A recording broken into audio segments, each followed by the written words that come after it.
Do you hear me now? Still no sound or sound. Do we have sound now? Sorry, there was no sound on YouTube. Yes.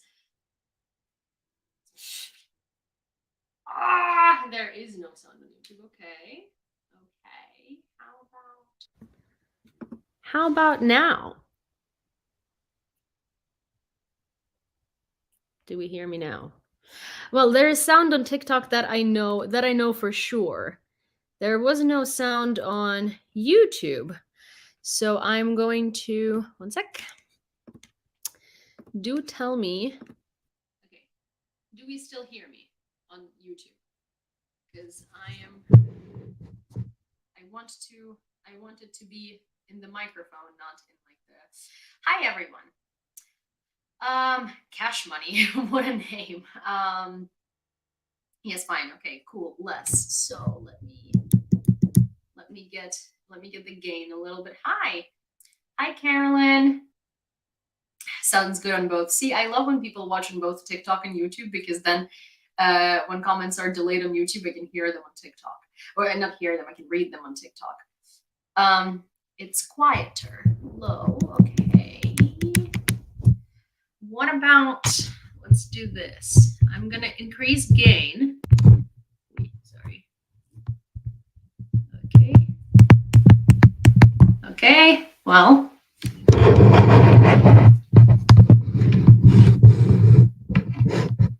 How about now? Heroyam Slava. Hi, Gord. Hi, Angel. Hi, Juju. Hi, Grumpy. Hi, Ronnie. Hi, Dawn. Hi, Niels again. Okay, so loud. Okay, good. So I'll put it away a little bit. So I'm feeling a bit better today, and also worse at the same time. So worse because Liv is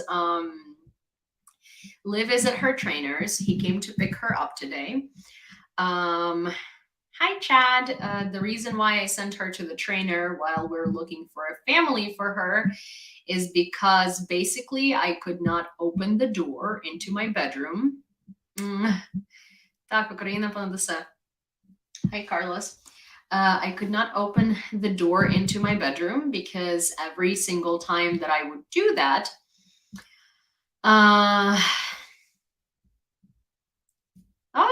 ви вже, ого, це швидко.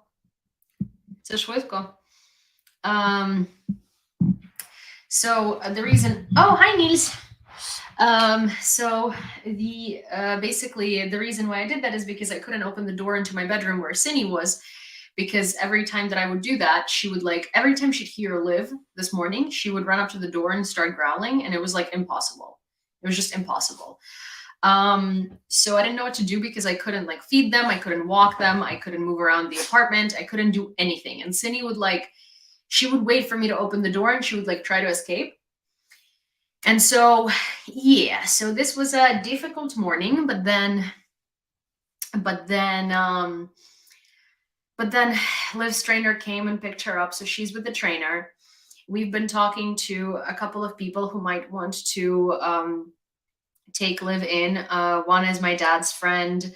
The other one is actually a person I hope might want to take her in, but it's Anastasia's friend, and he lives in Kyiv, and he doesn't live far away from me, so I would be able to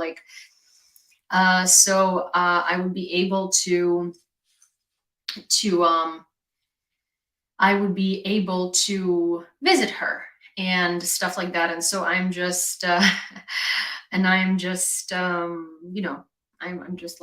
hoping that would be the case. Cindy, come here, bud. Come here, Sinona. Flamborscht video, thank you. Ну, все, чекаємо в Україні.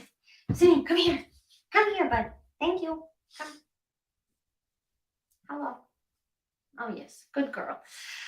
Cindy has been feeling much better today, which is nice, but also is sad because wow,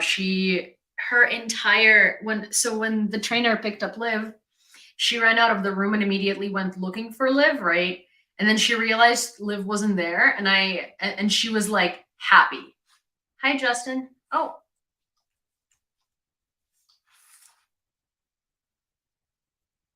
Hi. Hello.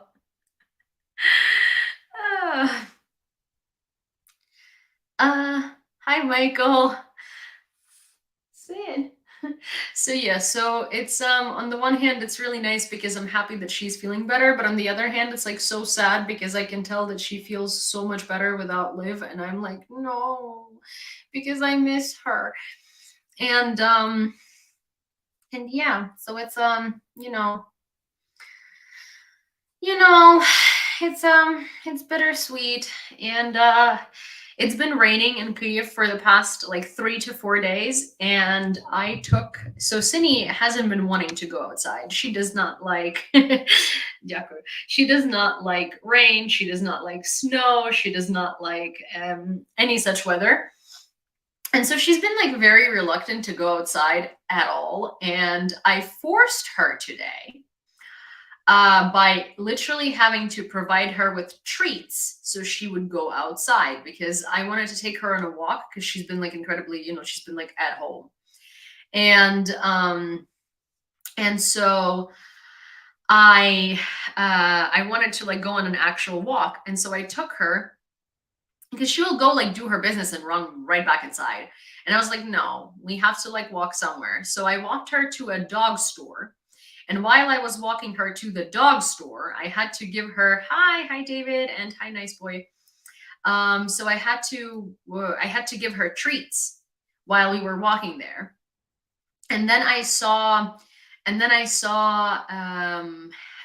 that there is like a grocery store, and I'm like, oh, I need to buy some things, including this kombucha that I can't stop drinking. And at this point, with the amount of times Героям слава живи вечно, по-моему. Yeah, so with the amount of times I've showed this kombucha, I feel like they should sponsor me. But anyways, I love this kombucha. I buy it all the time.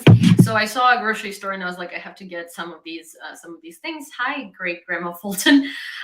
So we went to the store. I got the groceries that I needed, and then I called a taxi.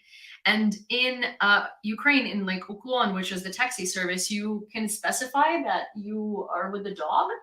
So the driver that's okay with the driver that's like okay with dogs can pick you up. And so this guy like picks us up and he's like, oh my gosh, can you sit at the front with her, like so I can pet her? And I was like, sure.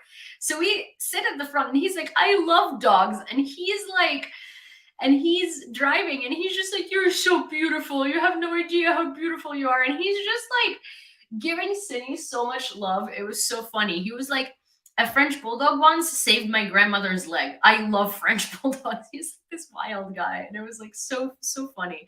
But so, anyways, what I didn't realize is that during that entire walk, Cindy has not done her business because she was upset that it's raining. Normally, she does. She has no problems with that. And so we walk back inside. Cindy immediately sits down and pees and stares right at me, shakes off the rain, and like leaves. But she's on a leash, and I'm like, oh. So normally when she does that, I put her in the bathroom and turn off the light as like a timeout. And I was like, she doesn't like taking showers, and she's all wet and dirty. And I'm like, you know what? This is your punishment. So I was like, little lady, I don't know where you're going. I don't know where you think you're going, but we're about to take a bath. So anyways, I'm starting to really appreciate having a backyard, hearing about all these walks. Yeah. But so yeah, the bath worked. She was like not amazed, not amused, did not like it, but she was so nice and sweet afterwards. And I mean, I did get her a bunch of bones and like things to chew on because. So yeah. So yeah, there is that. Um Yes, Sky, that person is likely a bot because the thing that they were saying earlier is improper German for yes, sir. And that's a greeting that the stash people used for the stash man, but he just doesn't know how to write that in German. Okay. Oh, hi. Sorry for delay getting here, but not sorry I'm late. I see what you did there. I was just about to catch you on it. And then, smart, smart, smart. But see, I said apologizing for or announcing lateness. How was my day today? Well, that's what I was just talking about. It was very bittersweet. Does Cindy still like to chew sweet potato sticks? Oh, Cindy loves, yes. I mean, Cindy loves everything. Cindy loves all the treats, all the foods. Her ears just went up like this. Please tell us more about that restaurant. Food is our common ground, a universal experience. James Beard says, Armin. So actually, I went to this really really good restaurant of like modern Ukrainian cuisine, I guess. So it's sort of, oh, thank you, Grumpy. So it's sort of it's interesting because technically it's these antiquated dishes. There is this famous chef in Ukraine. His name is Yevhen Klopotenko, and he has a bunch of books. Some of them are in English. You can look them up. And he, so you can look them up, and he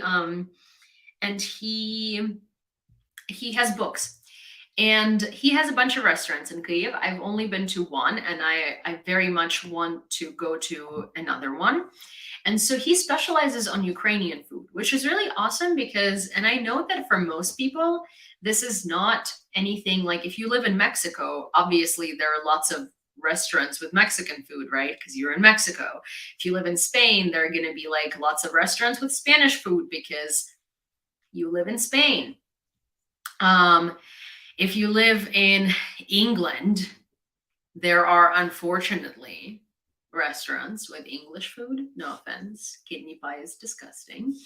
But anyways, so every country has like lots of chefs and restaurants with their food. Ukraine didn't have that. We didn't have that.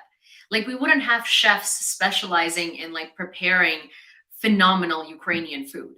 Like Ukrainian restaurants were always these like sort of old school, very like hole in the wall type of like not designy, not cool, not, they weren't attractive places where you could like take friends that came to visit Ukraine. You would take them there to like eat food and just like know the culture, right?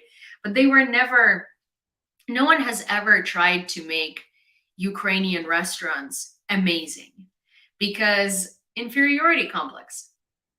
You know, like we would have like a lot of good Italian restaurants and, you know, literally any other cuisines, but we would never try to develop our own because again, we were always told that it's not worth it and we are not worth it. And so now I'm actually so happy that there are all of these like restaurants with emerging with Ukrainian cuisine that are awesome and chefs that are specializing in Ukrainian cuisine. And it's really cool to see these restaurants in Kyiv. And so this one is very much, it's very much, so it's made to look like a traditional Ukrainian home, like kind of like an old style hut. It has these walls that are made out of plaster. They're called, I don't know how to like, Katya, how would you translate mazanka? So there is these these homes were called mazanka. Like, you know, when kids take paint and they just like put it in their hands and they do this. So this is sort of the way that you build that home. You take plaster and you kind of just like, what's that? How would you call that? I literally have no idea. So that's the style of the walls. And so the way that they did it there is they took the minimalism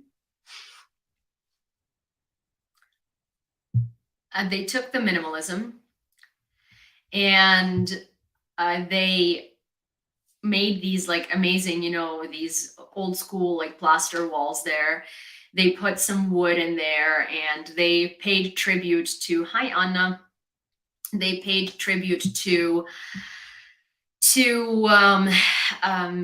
embroidery. Yeah, it's literally smearing on the wall. Yeah, smear would be like mazate, smear. Yeah. Actually, Kat, that's a great word. So it's the house would be called like a smear house, right?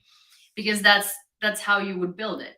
And so they paid tribute to embroidery through these little motifs all over the wooden walls. And it was beautiful because it was old school Ukrainian home, built into like something modern and very minimalistic and very nice and elevated and stuff. And I really liked it. And the way that their menu is formed is they have dishes that are traditional to different parts of Ukraine. So they would basically, in the menu, it says like, oh, this is the dish. And in the parentheses, it would say which region. But the thing is that he did reimagine it. So he would take the base, like for instance, he would take borscht, right?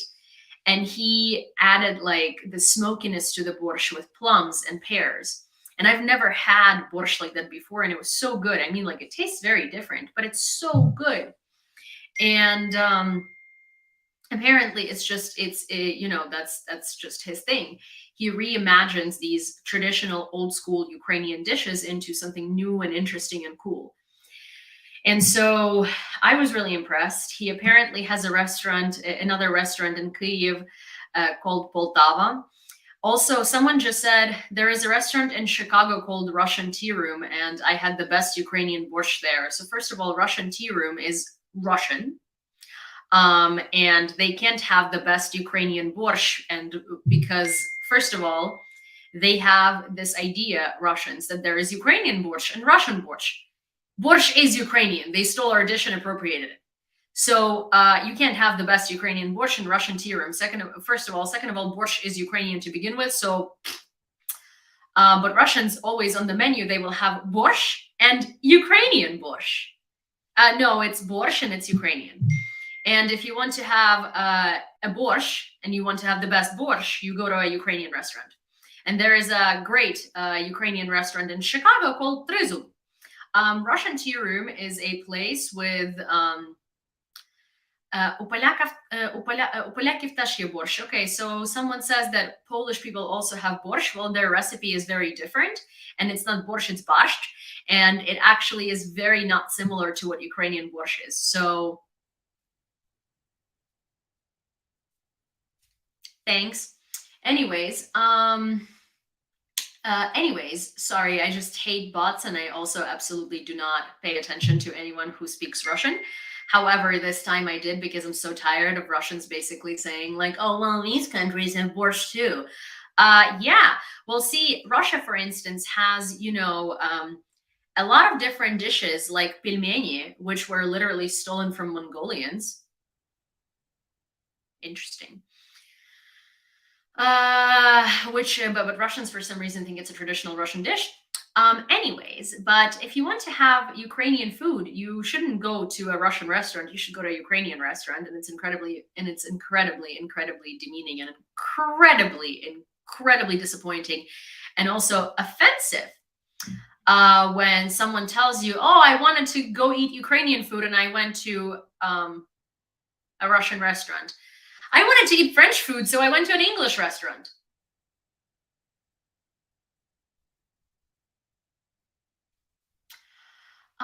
Anyways, so yeah, you go to a Ukrainian restaurant to eat Ukrainian food. There is a great restaurant in Chicago called Tryzub.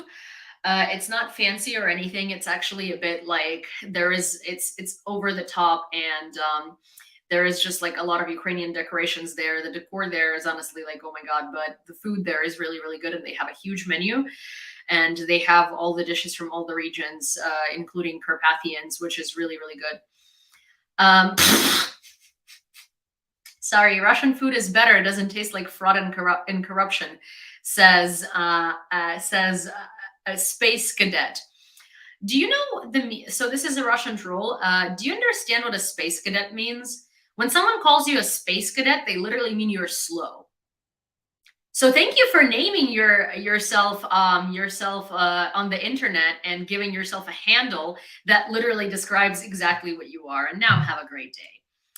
Uh, it's my gaming profile, but well, I mean, it does describe you very well. Have a good day.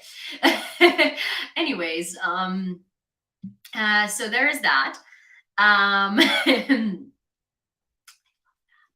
anyways, there is that. So Russian tea room actually is a very gross place, and they do a lot of like illegal shit after hours, both in New York and Chicago. There is a lot of cocaine trafficking through that place. And by that, I don't mean like I don't mean like, so bartenders very often will sell it, but also people there like go for after like bars and clubs close, they will have like after hour hush hush parties and yeah. Anyways, there is that. So I don't even want to start, but Russian tea room is a gross place. And also it's incredibly overpriced. Don't go there. I worked at a Russian cafe and their borscht was so bad. Well, I mean, like, I don't like what Russians did to borscht because it's just kind of, it's not the same as borscht, and it's gross. Hi Hoboken. Well, I mean, I lived in New York City for 13 years, so yeah. And also Alti, it's not Kiev, it's Kyiv. It was literally frozen hash browns, pickled beets, and sour cream. Ew, pickled beets? Pickled beets in borscht?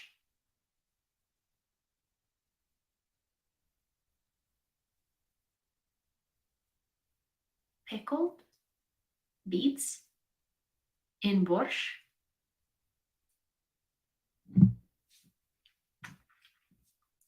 Pickled? I'm sorry. I'm like, oh, canned beets. Okay. But still bad. But like at least not pickled, because I was about to like the mental image of that was making me want to throw up. Hi JB. Bum bum bum. Sounds like a place run by Bratva.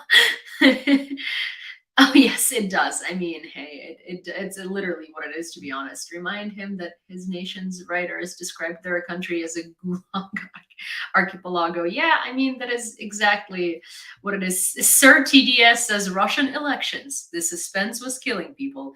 Literally, I'm sure that it was killing people.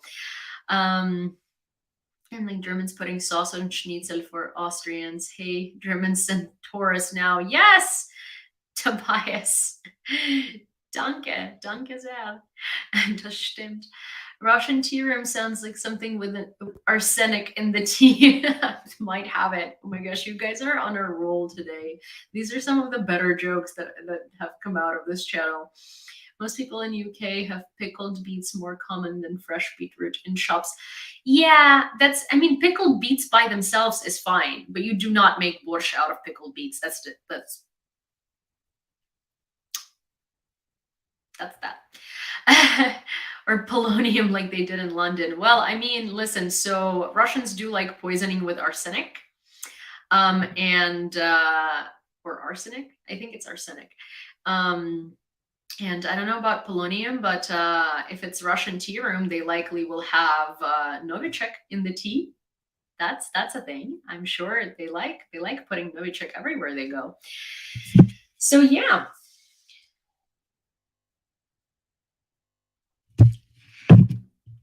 I really like this kombucha. Okay, so glow in the dark tea. Yes. Don't make your borscht with pickled beets or Yulia will come to your house with a bat. Well, see, that's not a good thing to say, because I'm sure there are some people that for some unknown reason want me to show up at their house, so they will start making pickled borscht. So I would show up, and it's like, I don't want the responsibility of you having eaten all that pickled borscht for no reason. Pickled borscht is not good. Well, I mean, I haven't tried, and I don't recommend, but pickled beets, no. And a borscht, no. Crime against Ukrainians. What kombucha is it? It's Ukrainian.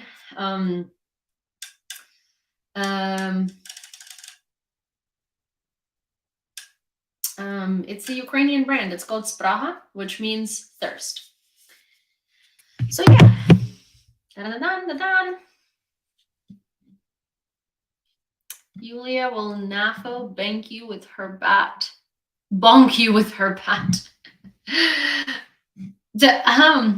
Fried pickle sounds good right about now. Oh my god, I do not. You guys, like, genuinely, Americans, sometimes you make me want to cry. The fact that you fry pickles and fry Oreos and just deep fry everything, like, 13 years in America. And I will tell you, the culture of deep frying, the most random things on the planet, I will never have deep fried pickles. No, I don't like deep fried stuff. No, I don't like it. See, in Ukraine, fried means like sauteed on the pan, right? So I found out that deep frying is a thing when I moved to the US and I said I like frying things, and people were like, "Oh, we us too." And then they brought me that and I was like, "No. What is that?" Don't knock it till you try it, Michelle. That is an American thing I will never be okay with. And sorry, not sorry. Pickles do not need to be deep fried. Dough doesn't need to be deep fried. You know, at country fairs, like just deep fried dough with like sugar powder. Why? There's so many desserts that are better than that. Oreos are already sugar. Okay, they're already guilty pleasure food. Okay, you don't need to deep fry it. You don't need to deep fry Twinkies. Okay, Tobias, I get that. You deep fry things in Austria too. Not my thing. Yulia is feeling better. Nice. Hi, Martin. Well, Yulia is feeling, it's a 50-50 today. You will, if you watch the beginning of the live, you'll know. I just don't want to talk about this again, but Liv is with her trainer today, and it had to happen because I couldn't move around my apartment and Cindy was being very, very bad. There's a deep fried ice cream here in the US. Never had it though. Okay. So they do deep fry ice cream in Japan. It's called tempura ice cream, and it's really good. Okay, that is good. That is good. But like deep fried pickles? Jesus fucking Christ, no. Deep fried butter.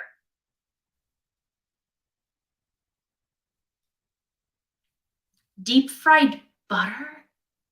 You people, you're heathens. Heathens. Like, you don't need to deep fry everything in your fucking way. Like, and okay, as a green card holder, I feel like I can have a say. I can shit on the United States a little bit because like I've given it 13 years of my life, and I love New York. I have a lot of love for a lot of states and for a lot of things in the states. Stop deep frying everything.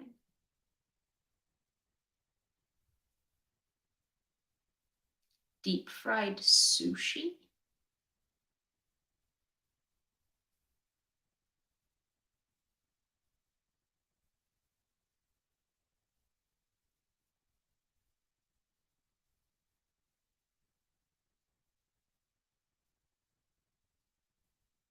Deep fried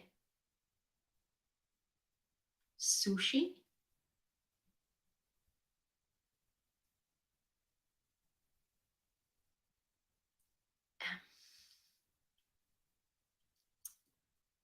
Yeah.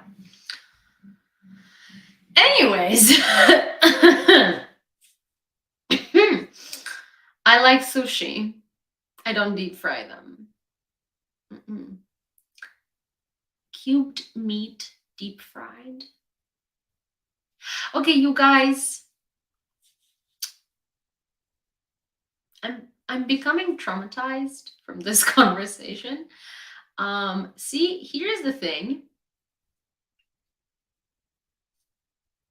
You went to that part, stay away from Texas, deep fried Snickers and deep fried beer. Okay. Mm, mm-mm.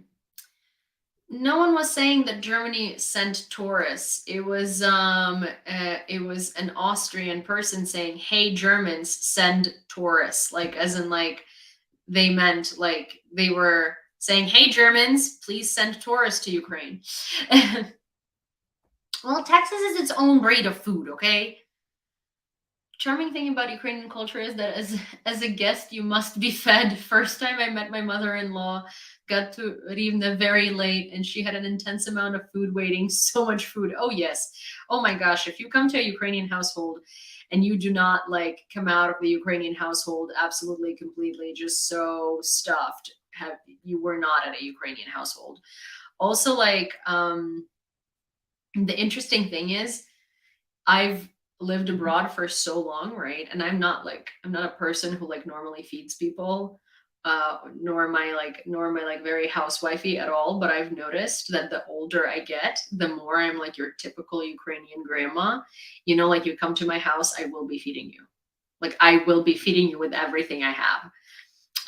You know, you come stop by, I will give you an iced tea that I just bought and I discovered and I really like it. Please take a bottle with you. Let me know what you think later. You need the iced tea, okay? Like I give they're like overnight security in my building downstairs, and every time I come in with bags of food from the grocery store,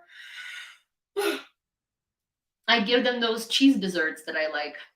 Those like cottage cheese things. Like I'll give them, you know, one each. And I just realized you can take a girl out of Ukraine. You can't take Ukraine out of a girl. I'm becoming your typical Ukrainian grandma, and I'm only 29. It's only downhill from here. Anyways, what do you mean with pickles? Because pickles in Belgium is a sauce. Cucumbers, but they are like marinated, right? In like in salt and stuff for a while, so they become pickles, like pickled things. It's downhill, trust me. Bruce Lee. Cream cheese, not cottage cheese. No, it's not cream cheese. It is cottage cheese. Wait, a pickle ain't a pickle, I suppose. I would think if you like Ukrainian salo, you would like deep fried everything. I don't like salo. I don't like salo. Why? Why would I want to eat pig lard? I don't like lard. It's pig fat. Like, you know, if you watch the video of the restaurant, I literally say there, I hate salo, so Rick took one for the team. As a Canadian whose grandmother was a great cook, she never deep fried salt and vinegar and whatever herbs the person prefers. Just been listening to another stream that went onto food. Yeah, it's really hard to get off the food train once you get on the food train. Okay, you guys. So, um, okay, okay. Oh my god. All right. So everybody eats, that's why that's very true. Also, people like most people love food, you know. Pickling needs vinegar. Yes, yes, vinegar, right. That too. I've never pickled anything in my life, but yes, thank you. That is right. So do poached eggs. You know, if you put vinegar into your water when you're poaching eggs, they're gonna stay together better. So stay intact better. But anyways, that is not the point. News time. Yes. Fundraiser update. Catherine uh, just sent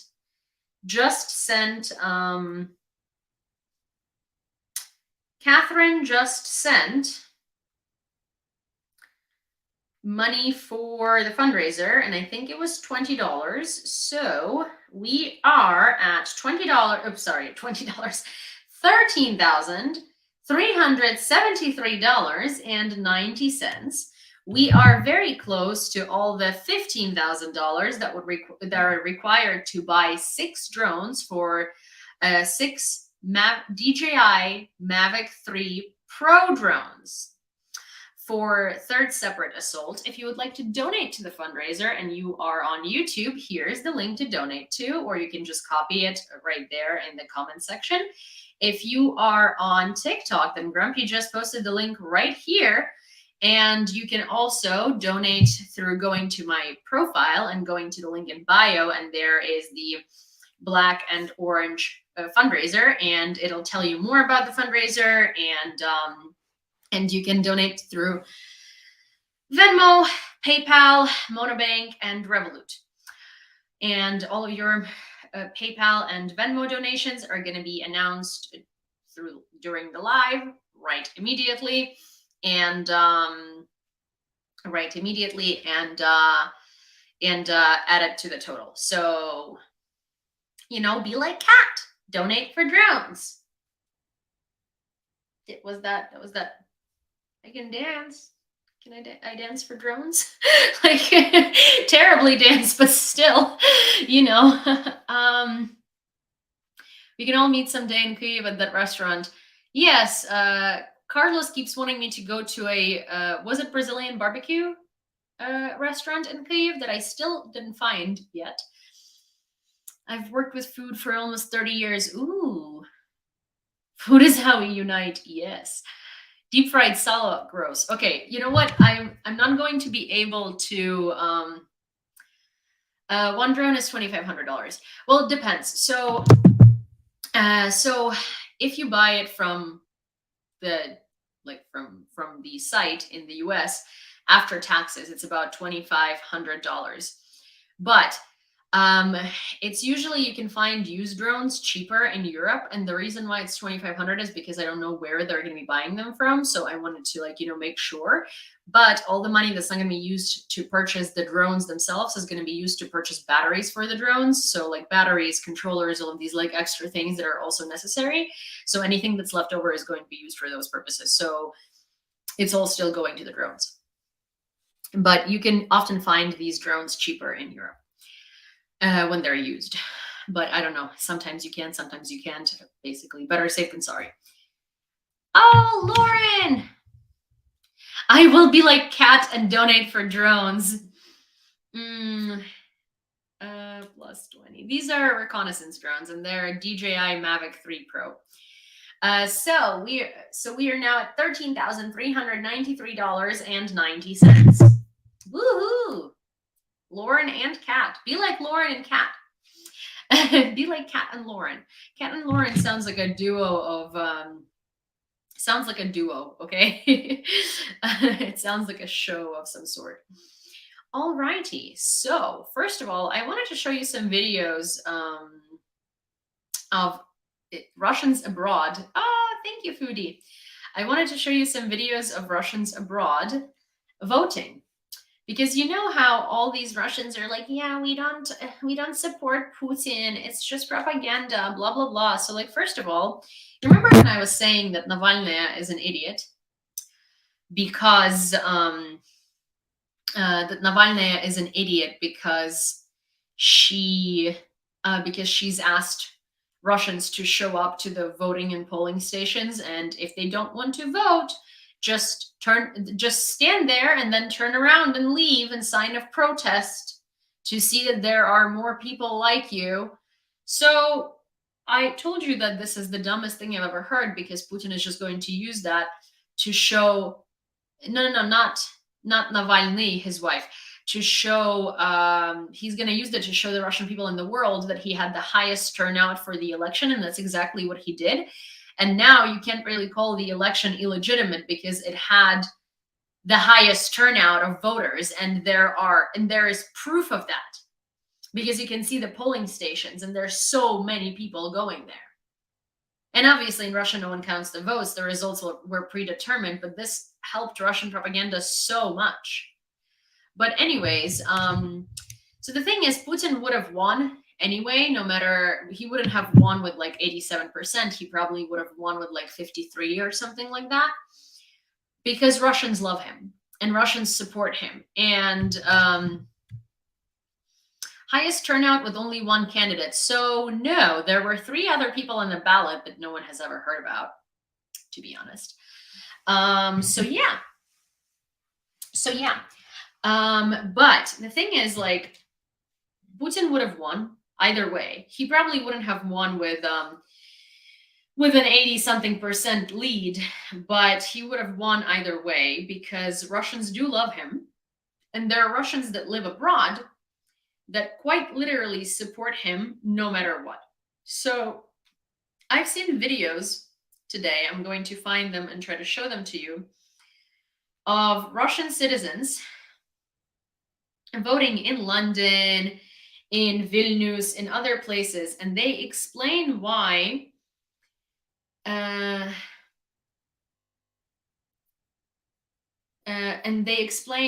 they vote for Putin, and they're like, oh, I support him and I support what he's doing. He's taking our country out of like whatever it is. He's putting us on the right path.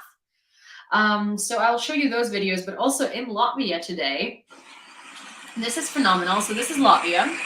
So police came to the Russian embassy and checked residence permits on Russians and deported the people with expired resident permits. Also, the interesting thing that like Latvia, Lithuania, Estonia, you cannot openly support terrorism and you cannot openly support the Russian invasion because you can be deported. And so all of those idiotic Russians that were showing up in Latvia and Lithuania with like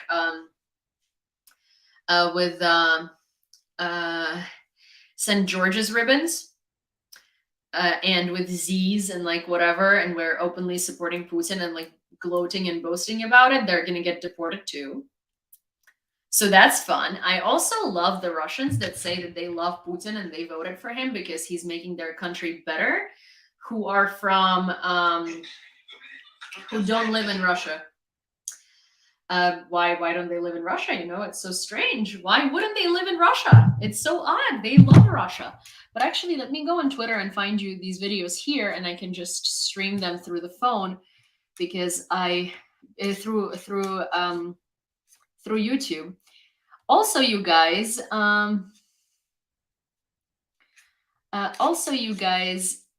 Russian propaganda today was spreading rumors that King Charles died.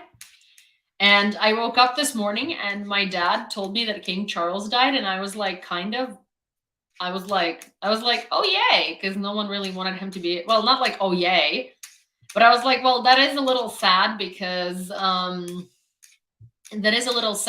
you know, he's been waiting his whole life to become king, and then what, he became king, was king for 1 year and then died. Like, Jesus Christ, that would have been yeah,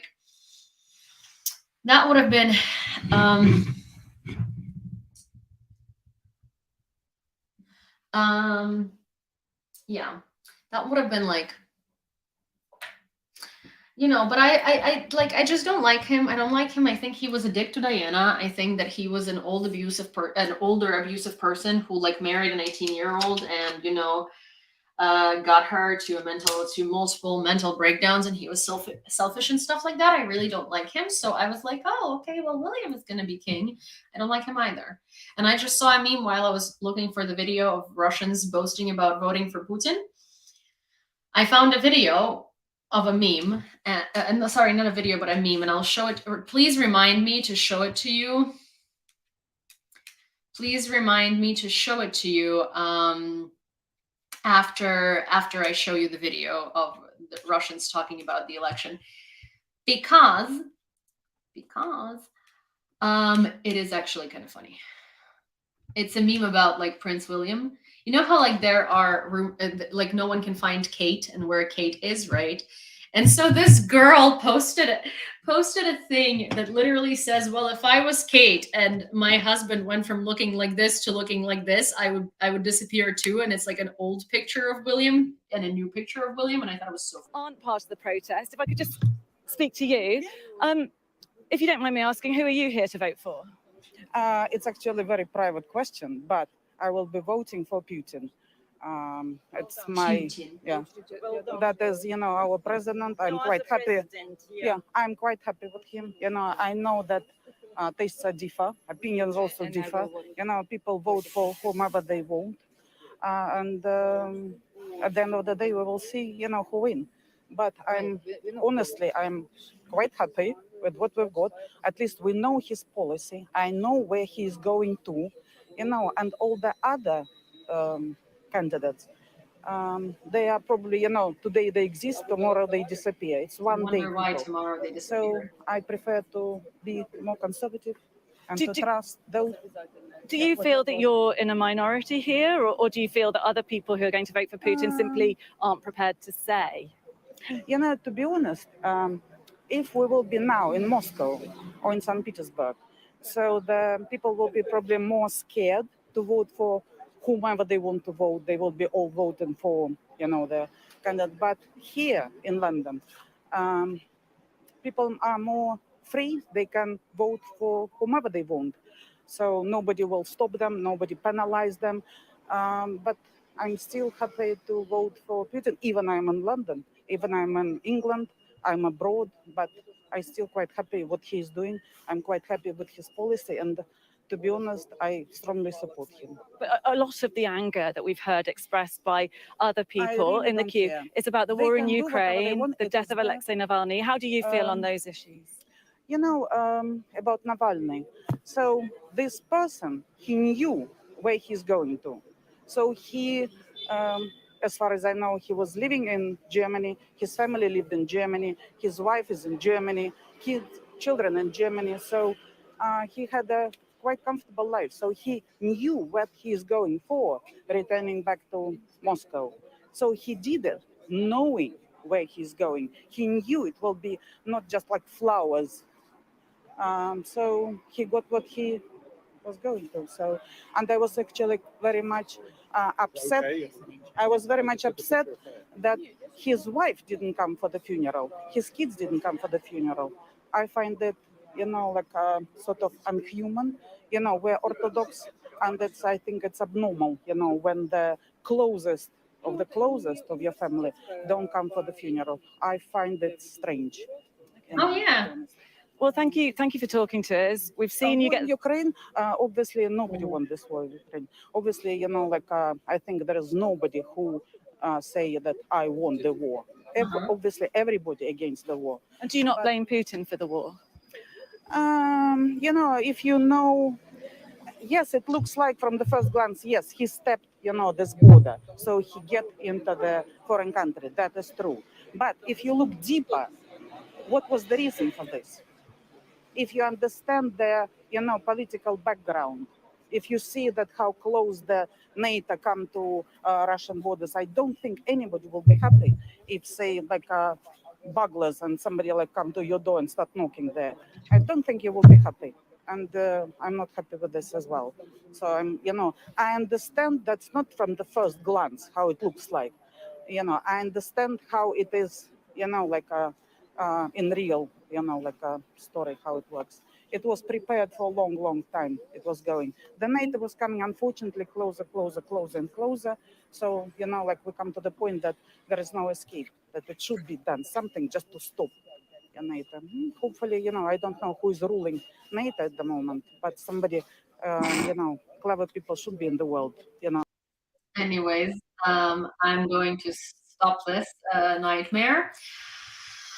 So I do love some things that she says. She thinks that she says that obviously people in Russia are more scared to vote.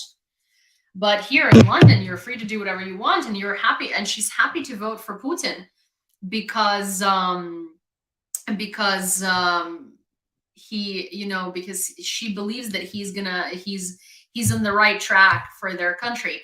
So people in Russia are scared to vote for who they want because they have to vote for Putin. And she's happy to vote for him because, this is the path that she likes for her country, where people are scared to vote. Also, I'm not a fan of Navalny. You know that, like, I think he's just like Putin. Like, he was against Putin, but that doesn't mean against war in Ukraine or a good person or right moral principles or a good leader. That just literally means against Putin. But she's like, well, he knew where he was going. He had a comfortable life in Germany, you know, and he went back to Russia. He knew what was gonna happen to him. He went back to Russia. He was gonna be killed. I'm gonna vote for Putin because I like where this country is going. His political opponent went back to Russia and he knew where he was going and that he was gonna be killed. This is totally normal.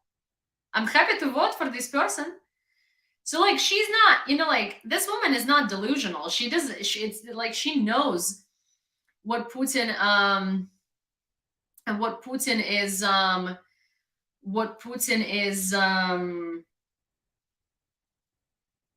doing, which is like, you know, okay, well, so you're evil. And that's incoming text from John.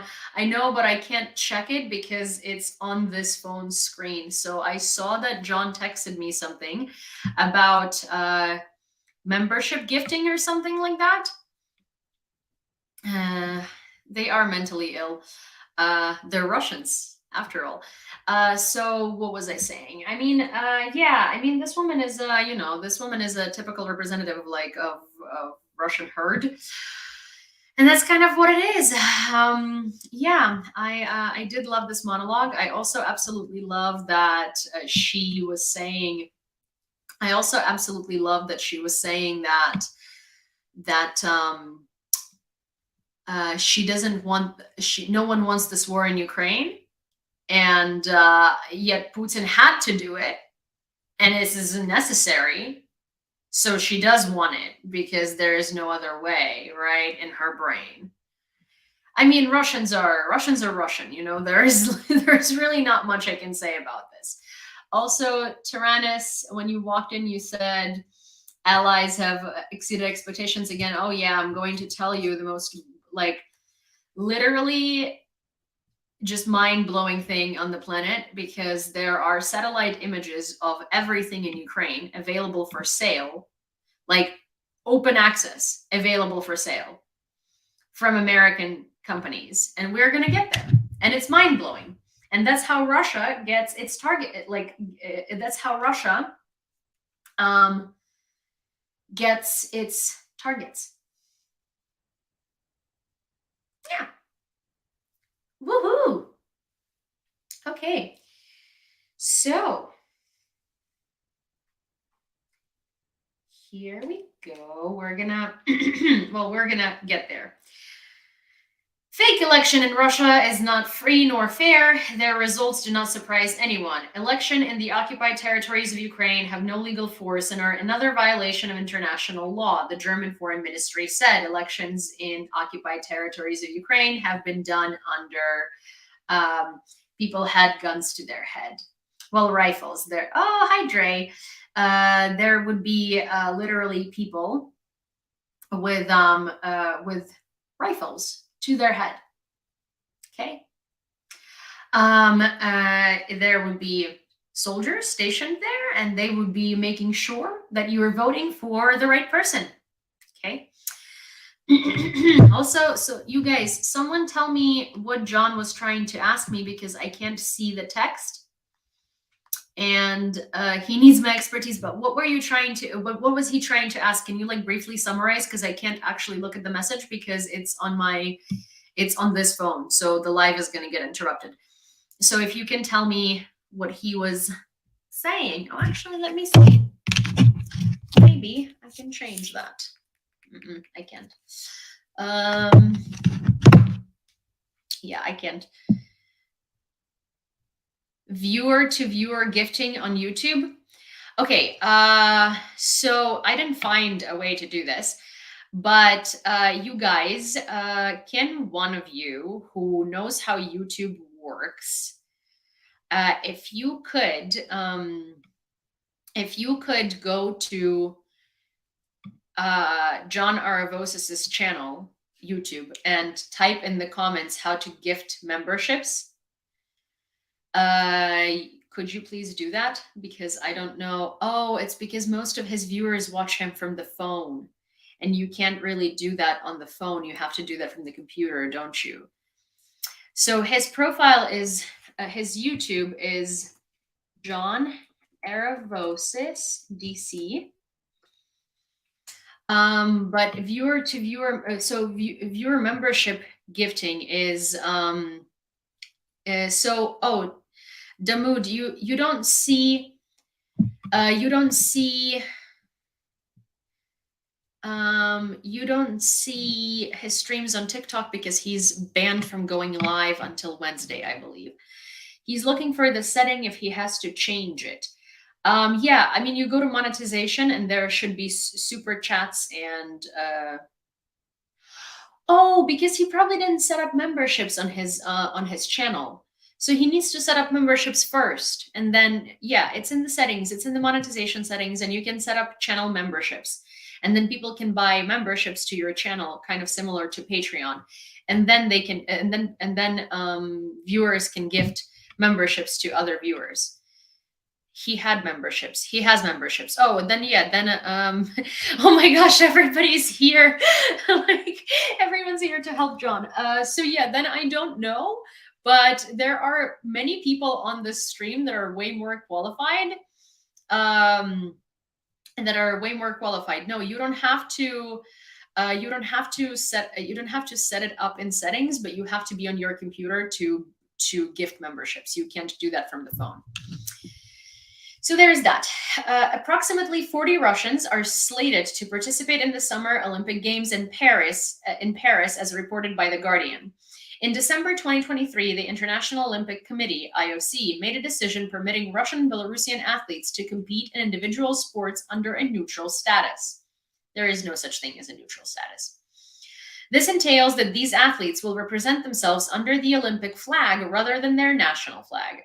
Additionally, in the event of their victory, the national anthem will not be played. So there are no such things as Russian athletes that are on sort of like neutral, because they support the war and they go back home, and most of them have military ranks, and they post pictures in support of the war, and they have YouTube videos in support of the war. And it's crazy that they say, like, oh, as long as you don't wear your flag, you can participate. But like, you have to be neutral, but neutrality means that you have to actually be neutral or not support the war. And the thing is, these people openly support the war. They're just okay with participating in the Olympics, obviously, because that's money and sponsorships, you know, without the Russian flag. But that does not make them neutral by any means. Literally, most of Russian athletes have military ranks. It's a thing in Russia. After the Russian Central Committee announced the predetermined results, congratulatory messages flooded in from various supporters of Kremlin leader Putin, disregarding the legality of the so-called elections in the temporarily occupied territories of Ukraine. China's Ministry of Foreign Affairs extended congratulations to Putin, expressing confidence in the continued development of relations between Russia and China. A dictatorship. Venezuelan President Nicolas Maduro hailed the voting results as a triumph for Putin and his political movement. A dictatorship. Bolivian President Luis Acre asserted that Putin's confident victory underscores the unity of the Russian people around sovereignty and continuous development. A dictatorship. Hi, Giddy. Additional congratulations came from leaders including Kim Jong-un of North Korea, Shahwat Mirziyoyev of Uzbekistan, Xiomara Castro of Honduras, Daniel Ortega of Nicaragua, Emomali Rahmon of Tajikistan, and Min Aung Hlaing of Myanmar. So all of these countries, yeah, voting results. Thank you, Alti. So all of these countries are dictatorships that are congratulating him. Makes sense. However, several Western leaders and diplomats condemned this pseudo-election in Russia and the occupied territories of Ukraine, refusing to recognize their results. Yoshimasa Hayashi, General Secretary of the Cabinet of Japan, refrained from commenting on the Russian election, but emphasized Tokyo's non-recognition of their occurrence in the occupied territories of Ukraine. White House Representative John Kirby labeled the Russian Federation's election as neither free nor fair. German Foreign Ministry declared the election in the occupied territories of Ukraine as having no legal validity. The Ministry of Foreign Affairs of Poland similarly refused to acknowledge the results of the election in the occupied territories of Ukraine. Latvian Foreign Minister Krišjānis Kariņš suggested that the election in Russia has become purposeless. Head of the British Foreign Ministry, David Cameron, criticized Putin's election as dishonest and emphasized London's non-recognition of the vote in the occupied territories of Ukraine. Thank you, but I mean, more needs to be done about that.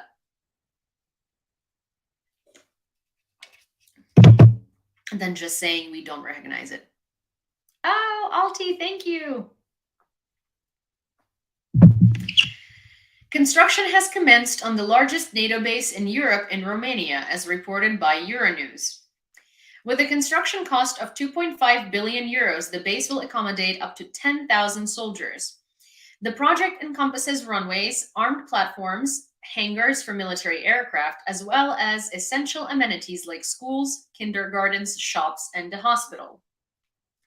Previously, Romania approved the operational deployment of NATO forces on its territory by 2024 in response to significant threats to national security. This decision enables NATO to swiftly deploy joint task forces in Romania in the event of a sudden and severe crisis, posing a threat to the country's security, independence, and sovereignty, with the aim of promptly resolving the crisis and preventing its escalation. Given the increasingly unpredictable geopolitical landscape, NATO intervention may be necessary to safeguard Romania's security and sovereignty, aka if Russia moves further into Ukraine. Which, what they should be doing is actually focusing on that not happening by giving Ukraine weapons, but alas. Speaking of, do you guys know the Telegram channel called Trek a Nazi Merc? It's a Telegram channel where basically foreign fighters in Ukraine are doxxed and their families are doxxed, and they're being called Nazi mercs, and their deaths are announced cheerfully. And so these are obviously pro-Russian people, and it was believed that these are actually Russian people who do that. No, it isn't. It's actually a bunch of people from Vietnam and a bunch of people from the US who are sharing intelligence on American citizens with Russia, because FSB follows them and they cooperate with it. And so one of the moderators of Track a Nazi Merc has been doxxed. And there is a whole Twitter profile that basically exposes this guy and gives all of his information, his address, everything. So give me 1 second. I don't remember what the thing is called, but 1 sec. Evan Rife 69. I will show you the Twitter, obviously, because he doxes people, and he's actually the guy who does the doxing research. And this man lives in Oregon. So if any of you live in Oregon and you wanted to pay a visit, on, to him to say hello, because he's such a great American citizen, I will show you basically. Okay, so buckle up, Buttercup. Let me do this actually. Yes, better. Okay, so this is Evan. Until recently, he lived with his parents, which is not that weird. This is also Evan. 1 sec, let me, So My name is Evan Michael Reif, aka the Volunteer Cyberbully. Can I prove that I'm admin on Track a Nazi Merc Telegram channel that doxes the men who are brave enough to fight the genocidal Russian?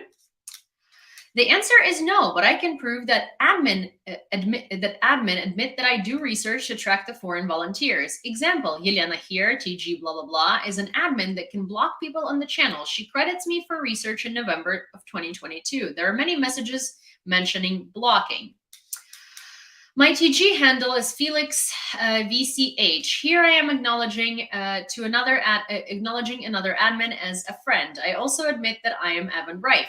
My BMC also states that I research crazy Nazis. Okay. There we have it. It is important to note that the admin team is the dirty rats, and apparently they are Russian. So this is the admin team. If you look at their TG group, though, it is clearly English. Even I will continuously insist it's clearly run by Russians. It's clearly not. The English is too well spoken, even for AI. Yeah. The sad and most embarrassing part for my family would be that my great-grandparents on my mother's side of the family were born in Ukraine. In fact, from the year 1817 to 1871, 3 generations were born in Odessa, back then known as Castle, now Veliko Komarivka, before moving to the USA. Yes, you might think it's the same bullshit, but read the entire thread for context. Take note of my mom, Carol Hawk, and great-grandparents' name on my mother's side of the family, George Hawk and Elizabeth Neuharth. So there it is. And there's the evidence. You can look at it yourself if you would like. Secondly, my grandparents on my mother's side fought against real Nazis in World War II. My gran, born and raised in the UK, ended up in the Royal Air Force, and my grandfather was US Army and stationed in England. I was born in April 1988, grew up in Lead, South Dakota, and attended high school at blah, blah, blah, finishing in 2006. Yes, I looked like the type of guy that would grow up needing date or drugs to get lucky. Surprise, surprise, 100% true. Look at me back then. This is him. He looks, I don't even want to, you know what, whatever. We're not going to appearance shame. I do paid for writing for Vatnik Sarah Bills, aka DD Geopolitics, and for Covert Action magazine. If you've never heard about Covert Action, well, the bottom line is it is Vatnik propaganda set up by traitor CIA case officer in the 70s and admitted by KGB activist Vasily Mitrokhin. Apart from being a cyberbully,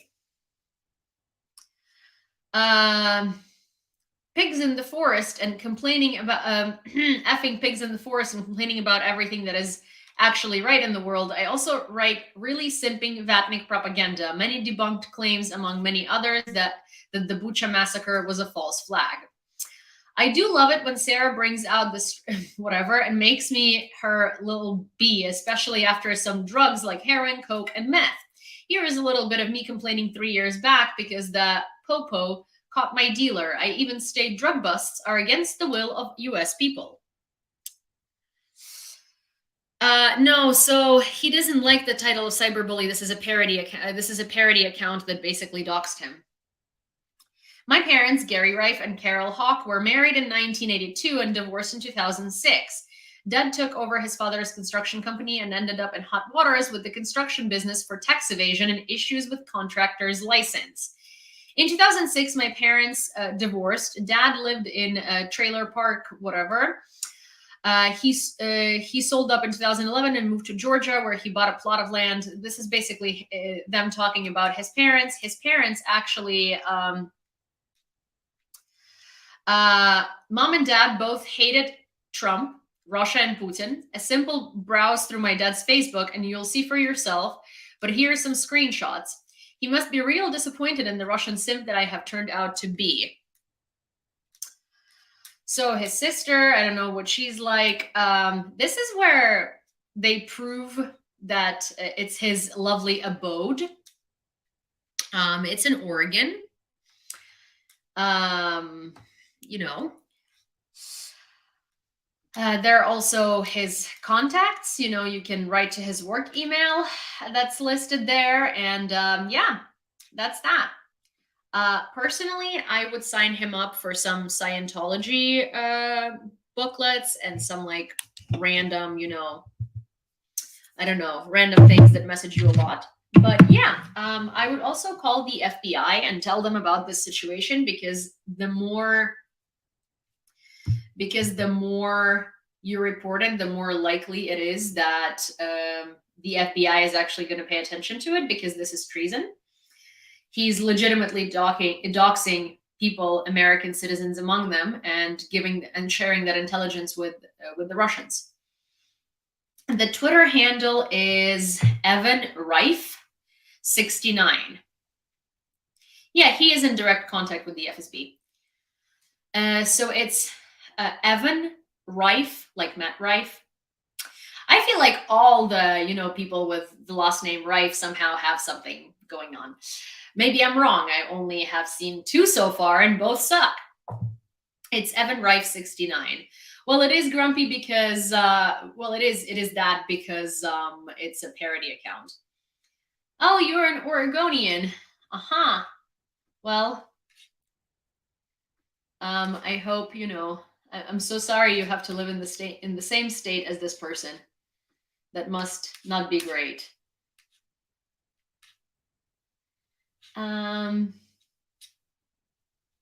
That must not be great.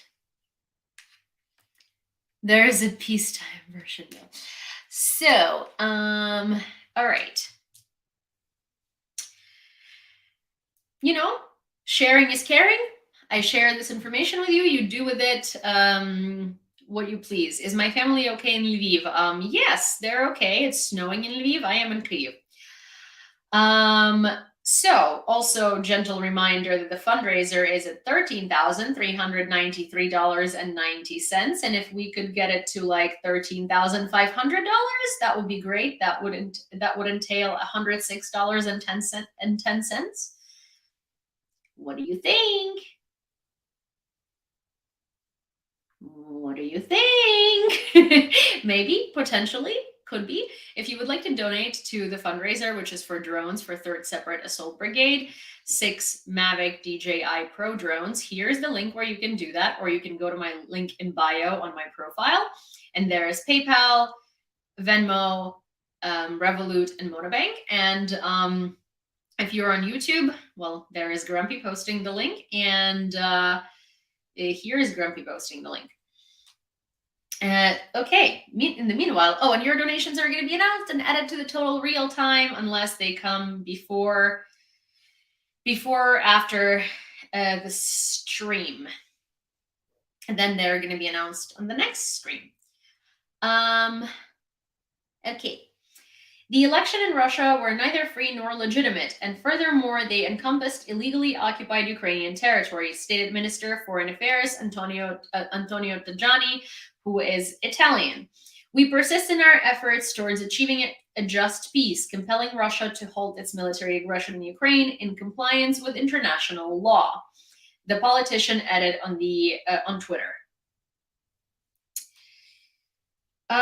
Senator Lindsey Graham arrived in Kyiv. The U.S. Embassy in Ukraine reported this is not the first visit of the Republican senator to Ukraine. Yeah, Lindsey Graham somehow loves Ukraine, which is like wild. Lindsey Graham is a strange one. I went to South Carolina last summer. Well, actually, no, not last summer.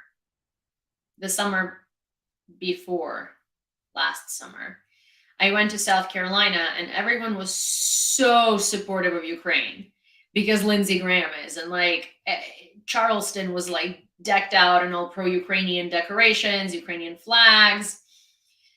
Yeah. It was kind of very nice, and everyone was very, very, very, very, very interested in learning more and knowing more. It was a very supportive environment, but it's very weird that, that Lindsey Graham, a Republican man, is so pro-Ukrainian.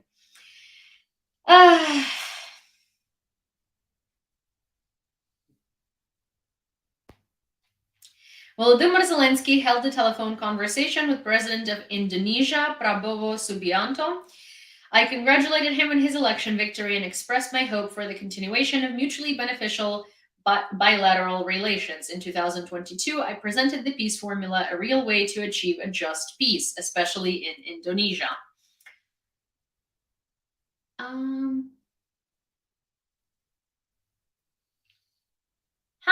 South Carolina voted for Trump 60-40 over Haley in her home state too.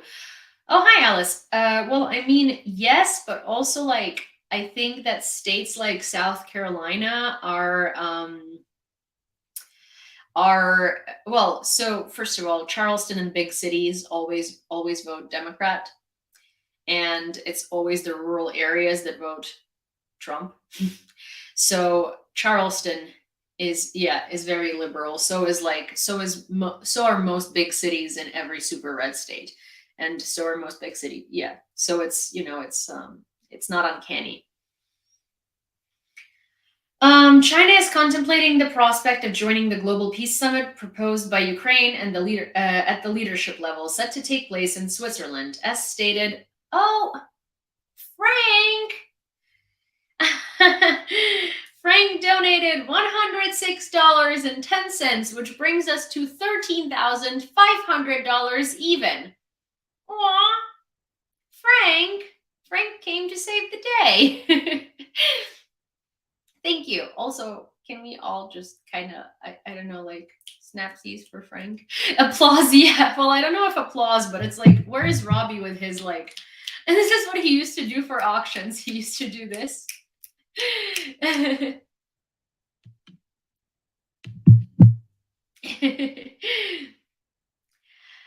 China is contemplating the prospect of joining the Global Peace Summit proposed by Ukraine at the leadership level, set to take place in Switzerland, as stated by Chinese ambassador to Switzerland, Wang Shiting, in an interview with Neue Zürcher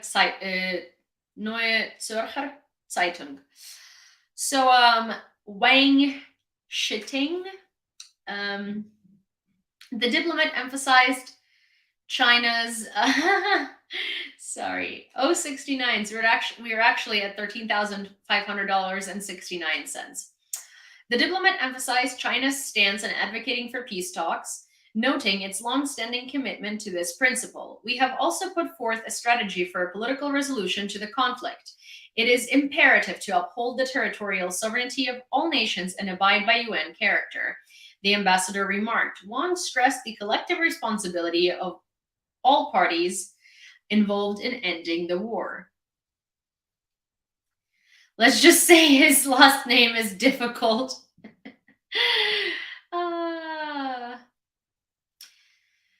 Peace summit, but China wants to nuke Taiwan every hour. Peace summit, but China congratulates a dictator winning the election. Romanian President Klaus Iohannis gave his consent to transportation of some weapons for Ukraine through the territory of Romania and to training of Ukrainian pilots on the F-16 in the training center on the territory of the country. Yay! For Vladimir Putin, achieving victory in Ukraine may involve targeting the Rio Grande Valley in Texas. Of course. And this is where his oh, Kevin, thank you. $10, which brings us to $13,510.69. So for Vladimir Putin, achieving victory in Ukraine may involve targeting the Rio Grande Valley in Texas, which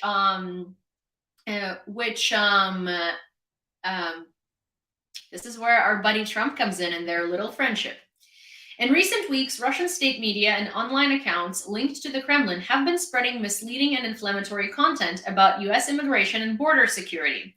This campaign appears designed to stoke outrage and division ahead of the 2024 presidential election, with experts on Russian disinformation warning that more such efforts can be expected as Putin seeks to undermine support for Ukraine and disrupt vital aid channels. Through social media posts, online videos, and website articles, these accounts distort the impact of immigration, highlight crimes committed by immigrants, and issue warnings about dire consequences if the US fails to tighten its border with Mexico. Oh yeah, which is for some reason the bill that Republicans don't want to vote on because Trump is running on the border crisis. Much of this content is misleading, relying on cherry-picked data or debunked rumors. This shift towards the United States follows 2 years during which Russia's extensive disinformation machinery focused on spreading propaganda and falsehoods about its invasion of Ukraine. Experts who study authoritarian regimes' use of the internet for disinformation emphasize that undermining support for Ukraine remains Russia's primary objective, and the Kremlin is now employing new tactics to achieve it. Yeah, I've seen there are lots of there's lots of content on Twitter about it, and it's not just like, so it's not just your random content of like people complaining about it, right? It's just like videos of immigrants everywhere in Europe, like in a lot of it is in Italy and other places, and they're basically like oh, look at this like immigrant child beating up this French girl, or like look at this or look at that, and they're like taking cherry-picked cases. Like, yes, that does happen. Like, yes, crimes, everyone, like there are citizens that commit crimes, there are immigrants that commit crimes. There are like lots of crimes right now in New York City, right? Because what ended up happening is New York City is a sanctuary city, and they brought in 10,000 immigrants from the border, didn't give them anything, literally just dumped them in New York, didn't give them any like, you know, directions on where to go, which offices to visit, where to live, what to do, like no support whatsoever. Obviously the crime is going to increase because these people are not getting jobs, they're not getting support, it's just like what did you expect? You just dumped 10,000 people with nothing.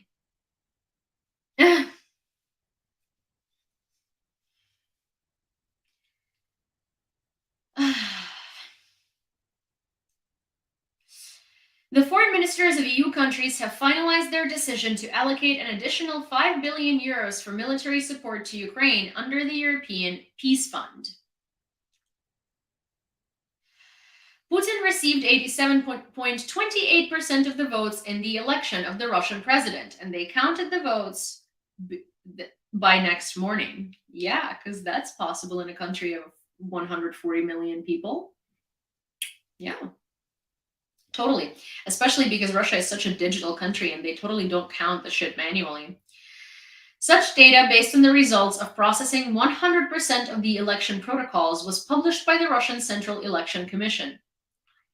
Right. In second place is Nikolai Kharitonov, Communist Party of the Russian Federation, 4.31%. In the third place is Vladislav Davankov, New People, with 3.85% of the vote. And in fourth place is Leonid Slutsky, 3.2% of the vote. Yeah, sure. So no one actually knows who these people are. Oh, Leonid Slutsky is from Luhansk Democratic People's Republic, the so-called Luhansk Democratic People's Republic. Oh, yeah.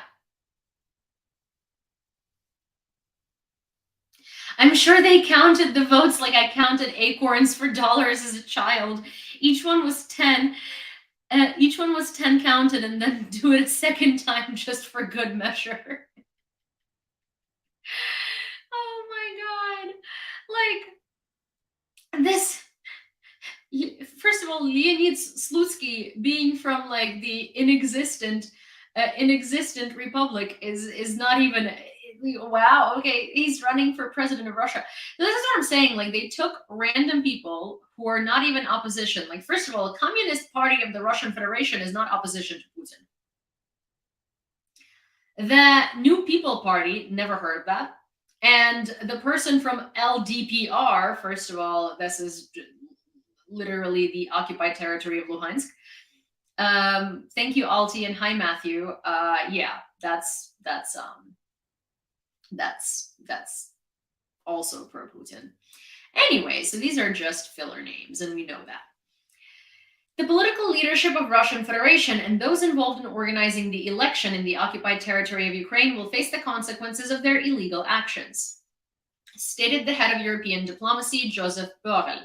The EU emphasizes that it does not recognize and will never recognize either the holding of the so-called election in these territories of Ukraine or their results. They are null and void and cannot have any legal bearing, Borrell affirmed. Yeah, I mean, he's right, but like, how are you going to enforce it? Like, you enforce it by giving Ukraine weapons so Ukraine can get Russia the F out of our country, and that's how you enforce it. No other way. Okay, so this one. This one is very interesting and incredibly disappointing, but also not surprising. According to The Atlantic, citing sources, Russia potentially has the capability to strike Ukraine using satellite images provided by American companies. A Ukrainian military source claims that a clear pattern is discernible. The satellite captures images of the target, and within a matter of days or weeks, a missile strikes it. The frequency of these coincidences where photographs are followed by attacks is too significant to be a mere coincidence, the article states.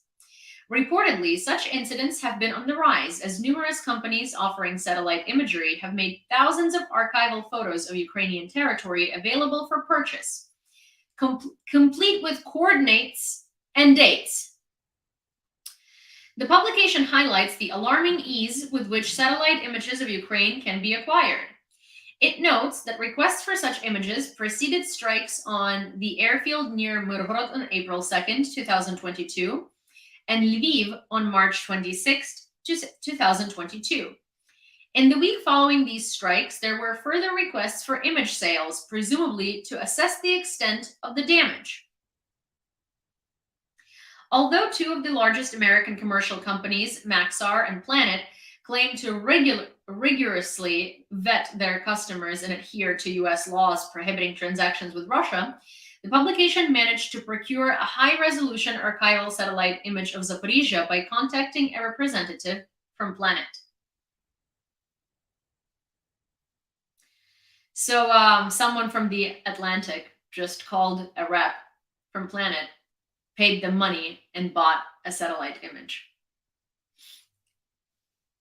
of Zaporizhia.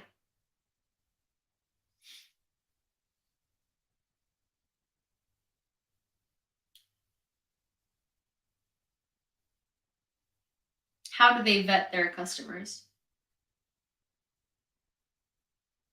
They should not be selling these to anyone who's not Ukraine or the allies. Yeah.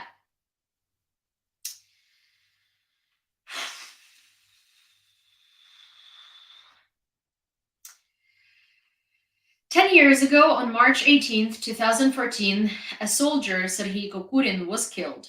He was fatally shot by the occupiers. 2 bullets hit him, one in the head and the other in the chest. During the assault on the 13th Photogrammetric Center in Simferopol, Kokurin was stationed on the observation tower of the military unit's motor pool at the time. Kokurin is the second victim of the Russian annexation of Crimea and the first military casualty in the Russian-Ukrainian war. At the time of his death, the soldier left behind a 4-year-old son and his pregnant wife, Olena. Following their departure from the occupied Crimea to Odessa, Olena gave birth to a second son, who was named after his father. The soldier who served in the military in 2014 was posthumously awarded the Order for Courage, 3rd degree.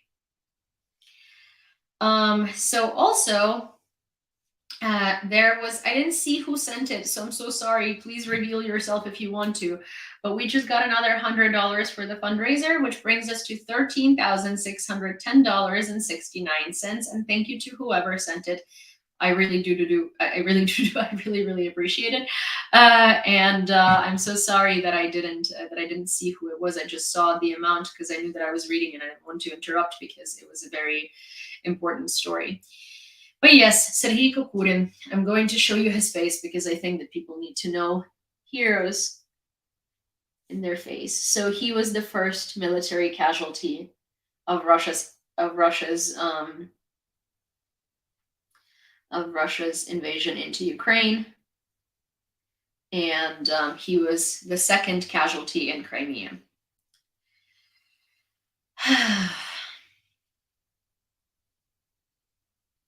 Yeah. How old was he? So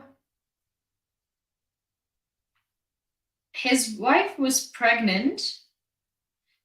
So he had a 4-year-old son and his wife was pregnant. So this picture looks like it's probably about his age then. So like mid 30s, early 40s. I don't know because it's a black and white photo, so it's hard to tell. I feel like black and white photos, unless they're highly edited to like get rid of skin texture, it ages you. So I don't know, mid 30s. I will go with mid 30s. Is Yulia in Ukraine presently? Yes, I am in Kyiv. Hello. Yeah, so wait, that was not you guys, that's all I have for tonight, and I'm sorry that I'm ending on like a note like that. It's so hard to say because you Ukrainians have some really good genes. Hi, Chad. Yeah, but also it's sort of, you know, I do feel like Ukrainian people look younger than I will say that like people here and in Europe do look younger than in the US because I think it has a lot to do with food and healthcare. Because, for instance, my 83-year-old grandmother, everyone keeps commenting that they thought she's like 65 or 70 or something. And I've realized that when I look at like people in their 80s in the US, they all have like, not all, but a lot of people have breathing tubes and like stuff like that. And it has a lot to do, it does have a lot to do with food and a lot to do with sugar and stuff like that. So it's because of the cold. No, it's not. It's because like we have access to healthcare. Jesus Christ. Preventative healthcare versus healthcare when you have a problem. Also, all the food additives. Yeah, food additives and like preventative healthcare. That's true. Also, wait, Dave, thank you. Oh, Anastasis, hello. Plus $5 to the fundraiser from Dave, which brings us to $13,615.69. Nastya, do you want me to send you a link that will, so if you have like a computer, you can join with your computer camera and you can show people the, okay, so let me see. Nastya, can I send you a link inviting you to this stream if you're near your computer? Because in that case, you can show the postcard sets to people and they can potentially buy them. So you can, wait, actually, this is what I'm going to do. Copy. Let me do this. Wait. So Queen of Rapping. Oh, she's going to love that. She does love. I have arrived to obsessively monitor what Yulia is telling people. Nastya, I'm sending you a link that will bring you in here, and I will. If you're on your computer or on your iPad, I think even if you're on your phone, you can join. And okay, well, can you try to join from your phone? We should try. 1 second. This should go well. This is my Aunt Anastasia, and she is a professor at the Lviv National Academy of the Arts. And her students, in collaboration with students in Wales, made these really cool A5 sized prints that would look fantastic on the gallery wall, and they're called Sanctuary. And they're about war and about the feeling of sanctuary.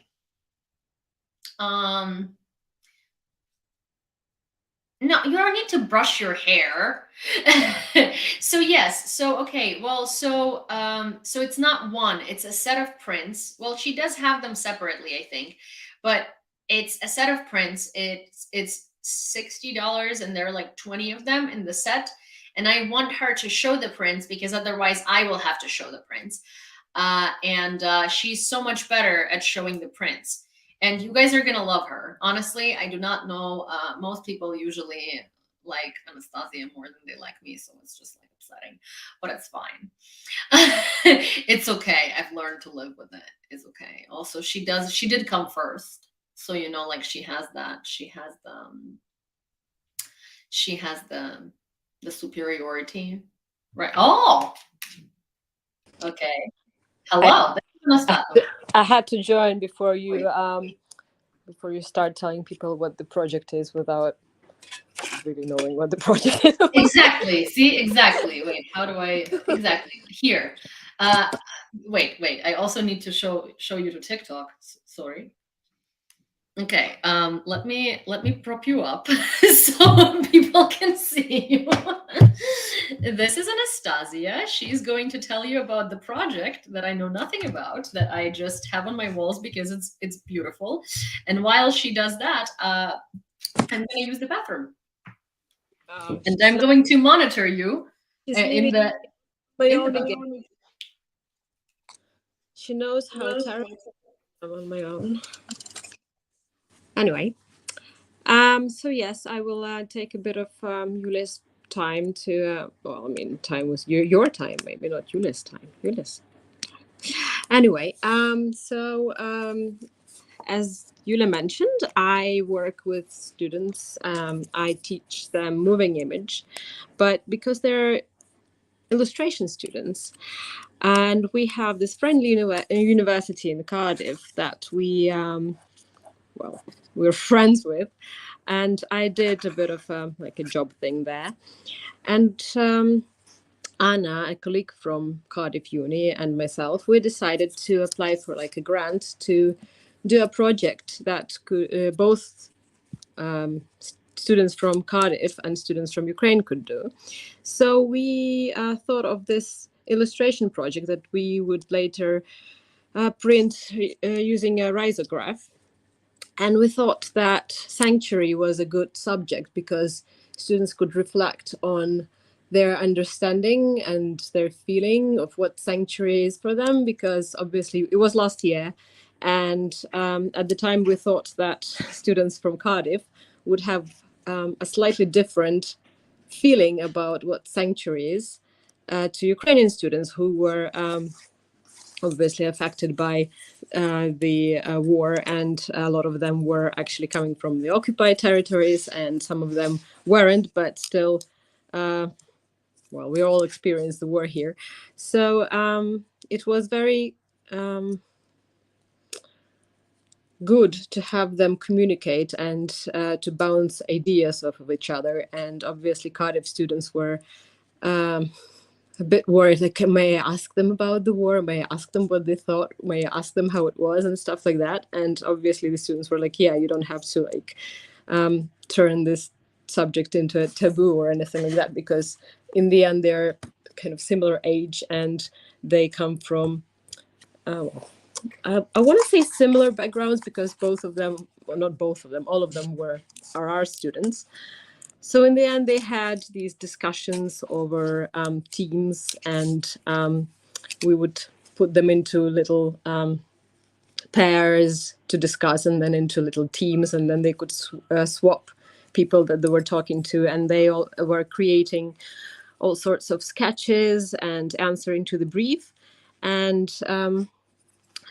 it was very insightful to see what sanctuary meant for each student. And obviously Ukrainian students did do more illustrations that are war related or related to their abandoned rooms, or sort of maybe a bit escapism, more escapism than in the works that were done by Cardiff students. But on the other hand, some of the Cardiff students tried to really reflect on what Ukrainian students told them. So one of the students from Cardiff made an illustration about sitting in the bathtub because she was very, should I say, impressed that a bathtub is like, for her, it was a place to relax and never to be scared in. Obviously, like you use your bathtub to mainly kind of chill and have a good time and relax and, and enjoy the hot water. And for a lot of Ukrainians, the bathroom and the bathtub has become the sanctuary or the shelter where we just go because it usually has double walls and no windows. So yeah, and I should probably show you what we did. So in the end, we produced a set of prints. Not all of the prints went into this, but most of the prints, and we have all of the student names here. And the students also made these folders for the prints, and it has a bit of text describing the project, probably in a slightly better manner than I just did. And then inside you have a set of prints. I will not unpack these because it's quite difficult to put them back together neatly. But I have also these prints as separate prints. I have quite a few because we are going to have a show here. Oh, we also had a show of these prints in Cardiff, but we didn't have one in Ukraine yet because we just couldn't find, the timing wasn't good. But we are going to have a show in Lviv in our university shelter. And I'm going to show you some of the prints that we have. And we will be selling them at the exhibition as well. But I don't think any of you people are going to be able to make it to our exhibition because we're planning to do it this semester, this term. So, yeah. And we are selling them to raise money for the academy.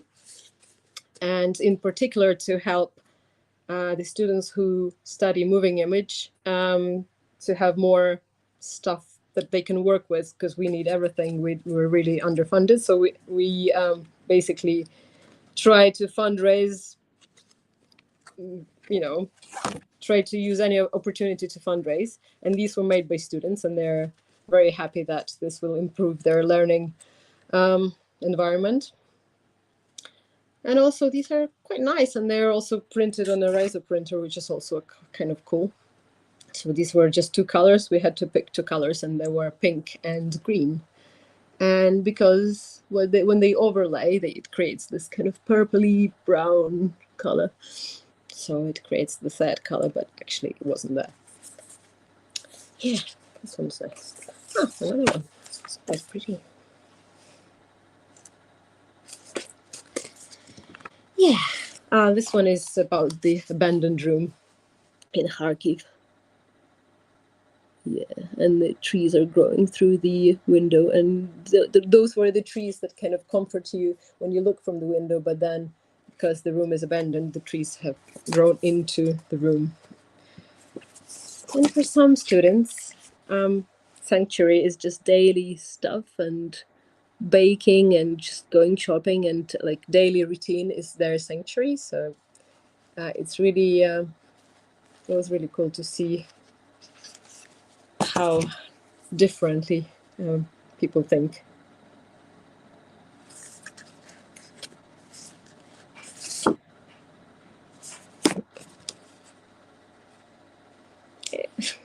It's mirrored. It's really hard to do this. Anyway, so if anyone is interested in purchasing a single print or a set of prints, you should just contact me, or just basically we're selling these sets of prints for $60, and that already includes shipping. And for individual prints, we do them for $8, but then I'd have to add shipping. So for a single print, it would be like a $5 shipping, and then it would have to add up because of the weight. Yeah, so and that's it. And Yulia will hopefully give you my PayPal address to anyone who's interested. Or you'd have to, harass her in comments until someone reacts. Is that how it works with you? Your PayPal is right here on the screen. Oh, very nice. Thank you. You can order a set of 20 of the illustrations for $60, or all profits go to set up a moving image studio at LNAM by PayPal, cabinetdolls@gmail.com, and writing your address in the description. Oh yeah, definitely do write your address. Yeah, well, I mean, the studio already exists, but it's just basically my colleague and I are volunteering there and putting it together and just doing everything we can to make it work, because we want to give our students chances to, maybe win the Oscars one day or something small. You can find Anastasia's professional Instagram, Cabinet Dolls. Not really my Instagram. It's just my hobby Instagram. Well, okay, your hobby Instagram. 1 second. Present. Share screen. Cabinet. I don't really keep it up, that one, because I'm too busy with students. Yes, okay, but so you can see it on the screen, and you can message Anastasia on Cabinet Dolls on. Oh yeah, if you message me there, then I'll respond definitely if there are any questions. Yes, and if you want to buy individual prints, she can respond to you. If you want to buy this lovely set that I have. Yeah, it works really well in frames, and if you put it on the wall, it's nice. And we also, yeah, I did mention we had an exhibition, yeah, and we are going to have an exhibition. Yeah, so I do have it on my wall. I can't show it because I will have to move my laptop to the wall, and also the phone, and is the whole thing. It's because the wall did not brush its hair. That's why you can't move. Yeah, the wall didn't brush its hair. She has better humor than I do. If you're like wondering where I got my humor from, I kind of got it from here, but like, is like next generation divide, so it's sort of like it doesn't work nearly as well. Are you next generation? I think we're the same generation. No, I mean like family wise. Yeah. Next gen. Like the genetics, they split. The humor gene, The humor gene split. It did. Yeah. Oh my god.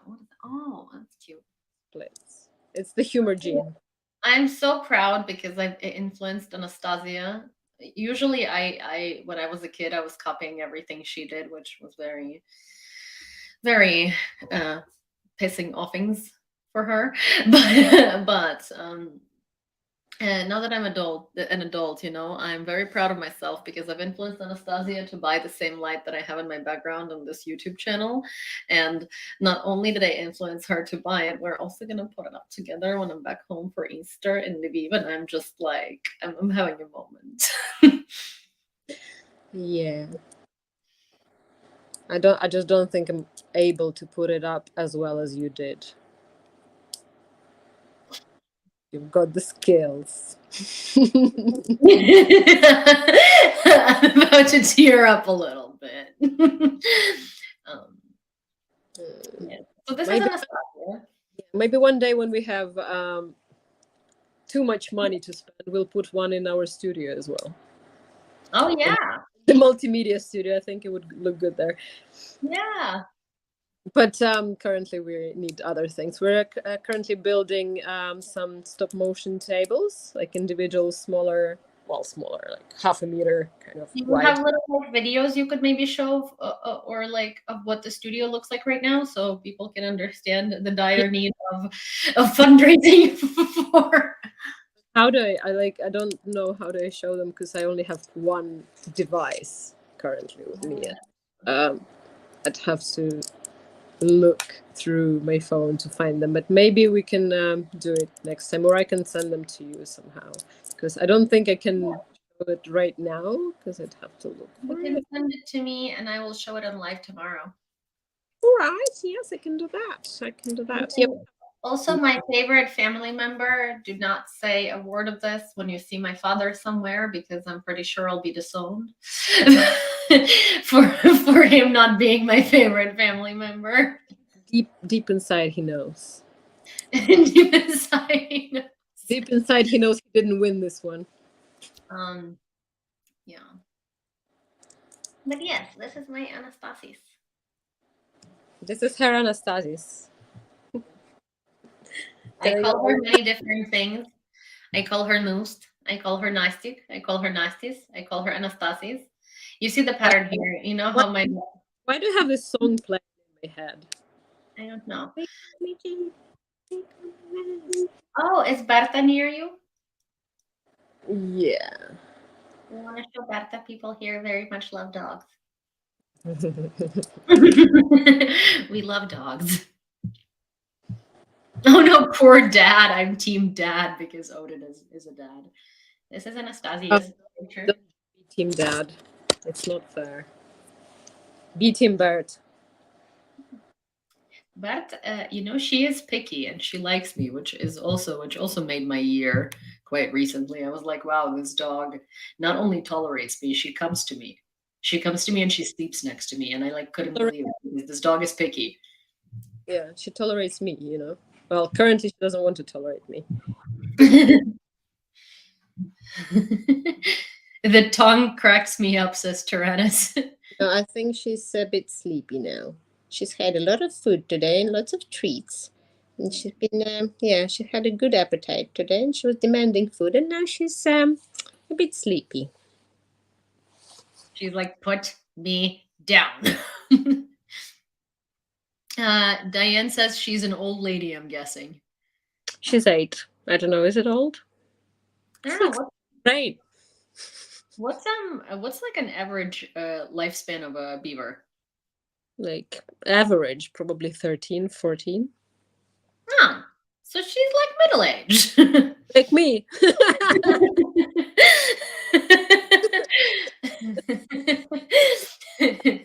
I am entering. Someone like what's his face? Oh my gosh. I forgot who, but someone called me a middle-aged woman because I'm turning 30, and I was like, bitch. Pardon me, excuse me. Yeah, I like to tell this story and I'm going to tell it now. So my students last year, they were like, Anastasia, can you tell us, is there life after 20? And I was like, oh, I have no idea. I'm not 20 yet. But also like 20. I know, right? But I was like, I was gonna tell them something wise, like, girls, like after 20, are you kidding me? Like when I was 20, I didn't even think about age at all. I was, but I thought, the other comeback was cooler. I thought like, oh, they should. Yeah. I don't know. Maybe there isn't. Yeah. 30 isn't old. 40. I'm 46. That's old. No, but here's the thing. Like, I'm not trying to say that people are old after 40. Like, I don't know how old you think Anastasia is. That girl looks very young. People normally think that I'm the older person in the family, which is quite upsetting. But it's just funny that people are thinking that like 30 is middle aged. Like, babes, what do you think? I'm gonna die at 60? No, I think young people are considered to be up until like 45, and then that's after 45 you're like middle-aged. Yeah, like okay, so well, 3 years to go. Can we make it 46 because Elvin Archer here is 46? So oh, we can make 66, whatever,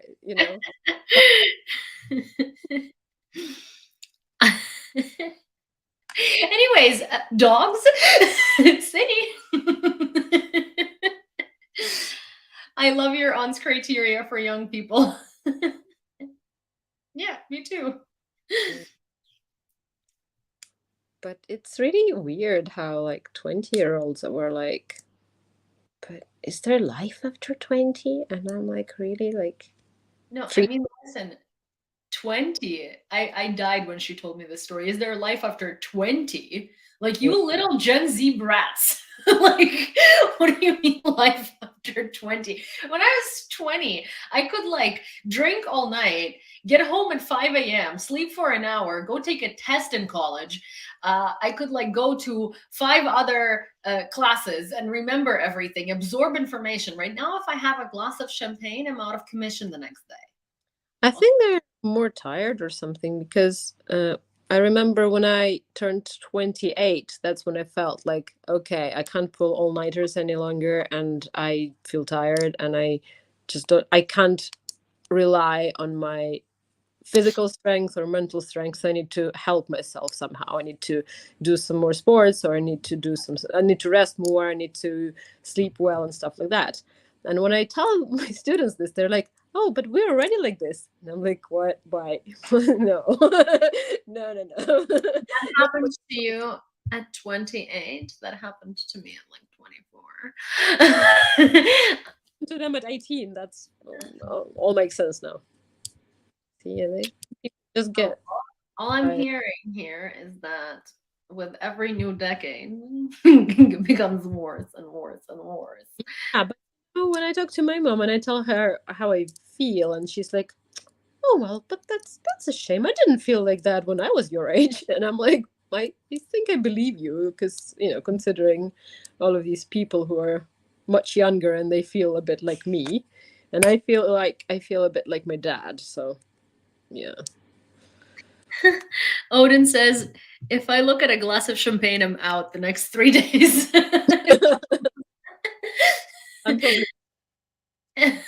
You are, though, so funny because Anastasia has always been a lightweight, I think. And like, wait, it's a bit, I just don't drink. So, yeah, you don't drink. Yeah, for sure. It's lightweight. It's just that I just don't drink alcohol. So it's yeah, not that's true. even though, like lightweight or not it's just, when you don't drink, you don't get drunk. So Yeah, that's true. But I remember like the first time you ever drank in front of me, and it was like I was underage, and this was the first time that I actually got carded, because normally she would get carded and I wouldn't get carded, which was wild. And I got carded, and they were like, "Yeah, we're sorry, we can't serve you alcohol." And I was like, and I really wanted there. It was like 2 margaritas for the price of 1, and they had really good margaritas there. didn't like them. Huh? Yeah, but so basically I asked her to order them for herself so I could drink them. And she did. But then the waiter realized our scam. And so he would like constantly walk around and check. So she had to keep drinking the margarita. And like it was me, my friend Sam, and Anastasia. And we like had dinner and these margaritas. And I think it was like 10:30 p.m. And we walk out of this restaurant, and Anastasia is like, I don't know where you're going. I'm going home to sleep. Yeah. And it was like the funniest thing. Be friends. I'm Yeah. very. You were like, have fun, enjoy, give me the keys. Yeah, well, the thing is, I'd probably do the same even if I didn't have the margaritas. So, yeah. So fun. 10:30. I feel like we could have like, I don't know, walked around or something, because like we are nocturnal, but Yeah, like things have changed now that you can't around in Ukraine at night because there's curfew. So 10:30 sounds like the time to go back home. yeah, that's very true actually. But I've had people kind of miss being out at night, and I don't. I'm quite happy to keep the curfew. It's kind of, I like it. I like the curfew. Well, you also live in Ploshch. Like she lives literally in the centermost place in Lviv, and it's also where all the bars are. So all the bars are underneath her windows, and there are still idiots that are like screaming after curfew. But I can't even. It's like living at Times Square. She basically lives at Times Square, but like in Lviv, and so it is incredibly loud, and there are lots of idiots. And so yeah, it's nice that curfew is is Yeah. at midnight, because then at 11 people stop screaming, really, kind of.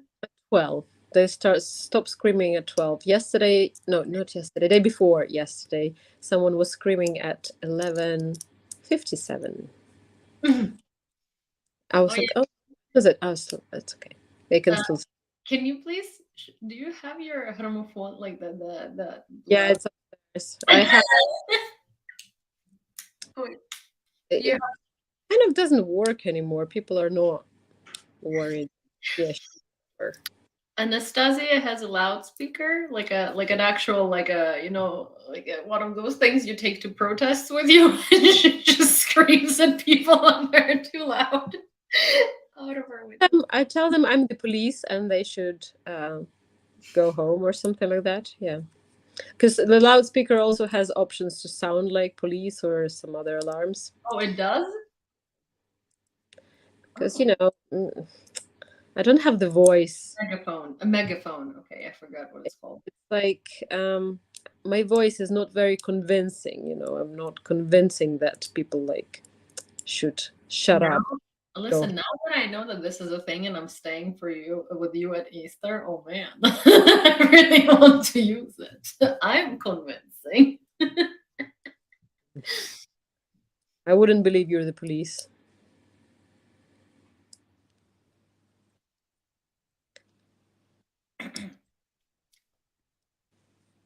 I would believe I'm the police. But you can just shout stuff. They're shouting. You can I just can shout. just shout at them. But only if they shout. If they don't, you're not allowed Well, to yeah, shout. of course, obviously, I'm only gonna shout at them if they shout. I'm not going to, like, shout at people. You know what's going on through your head. I don't know. Anyways, you guys, this is Anastasia. She's amazing. Please buy prints from her college for her college. It is currently 2:16 a.m. and both me and Anastasia consistently keep going to bed after 4 a.m. and both of us are always like, "Oh fuck!" So I'm drawing the line. Yeah, I need to go to bed before that, but I still need to finish some work, so I'll probably go to bed at 3. But yes, it was lovely to have you guys, and I'm saying goodbye.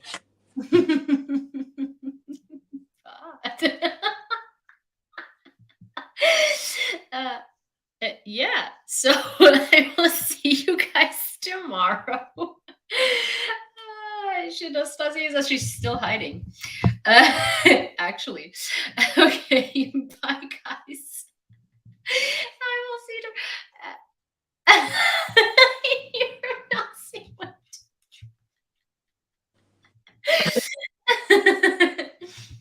Okay. Bye guys. I wish I kept the camera turned around because she just keeps like getting into the camera and out of the camera. Okay. Bye guys. Good night. Oh wait. Oh man. Oh Bert.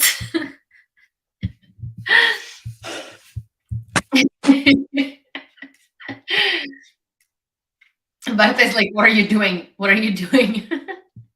Heroям slava. Bye guys. Okay, I'm turning it off.